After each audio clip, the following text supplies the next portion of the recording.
Everyone, Bhoodan ఉద్యమంలో భాగంగా మరింత సమాచారాన్ని తెలుసుకునే ప్రయత్నం చేద్దాం.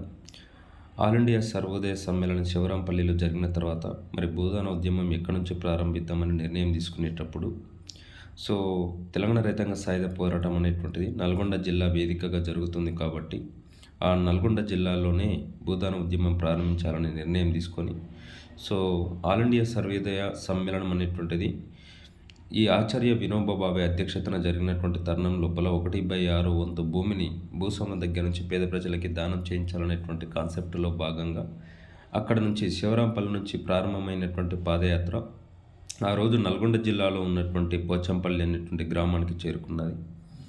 ఆ గ్రామం లోపల అర్జనవాడలో తిరిగిన తర్వాత అర్జనవాడలో ఉన్నటువంటి పేద ప్రజలందరూ మాకు జీవనోపాధిని కల్పించండి, సేద్యం చేసుకోవడానికి కొంత భూమిని దానంగా ఇప్పించండి అనేటువంటి వేడుకునేటువంటి సందర్భంలో ఆచార్య వినోబా భావే సాయంత్రము గ్రామ పరిధిలో రచ్చకట్ట దగ్గర జరిగేటువంటి సమావేశానికి హాజరుకండి, మీ సమస్యకు పరిష్కారం దొరుకుతుందని తెలియజేసి ఆ గ్రామంలో ఉన్నటువంటి భూస్వాములను అందరినీ కూడా ఆ సమావేశానికి ఆహ్వానించి పేద ప్రజలకు భూమిని దానం చేయాల్సిందిగా శాంతియుతంగా అహింసా మార్గం లోపల చైతన్యవంతం చేయడం జరిగింది. ఈ సందర్భంలో ఆ గ్రామానికి చెందినటువంటి భూస్వామి అయినటువంటి వెదిరే రామచంద్రారెడ్డి తన దగ్గర ఉన్నటువంటి భూమి లోపల 100 ఎకరాల భూమిని దానం చేయడం జరిగింది.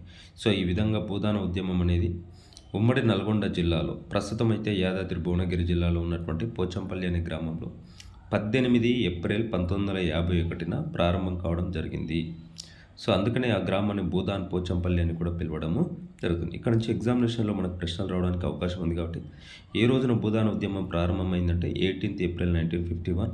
భూదాన ఉద్యమాన్ని ప్రారంభించింది ఎవరంటే ఆచార్య వినోబా భావే. మొట్టమొదటి భూమిని దానం చేసినటువంటి వ్యక్తి ఎవరంటే వెదిరే రామచంద్రారెడ్డి 100 ఎకరాల భూమిని దానం చేయడము జరిగింది. ఏ గ్రామంలో ప్రారంభమైందంటే పోచంపల్లి. దానిని మనం భూదాన్ పోచంపల్లి అని అంటున్నాం. ప్రస్తుతం యాదాద్రి భువనగిరి జిల్లాలో ఉండేది. ఒకవేళ ఉమ్మడి జిల్లాల ప్రకారం అయితే నల్గొండ జిల్లాలో ఉంది అనేది చెప్పుకోవడానికి అవకాశం ఉంటుంది.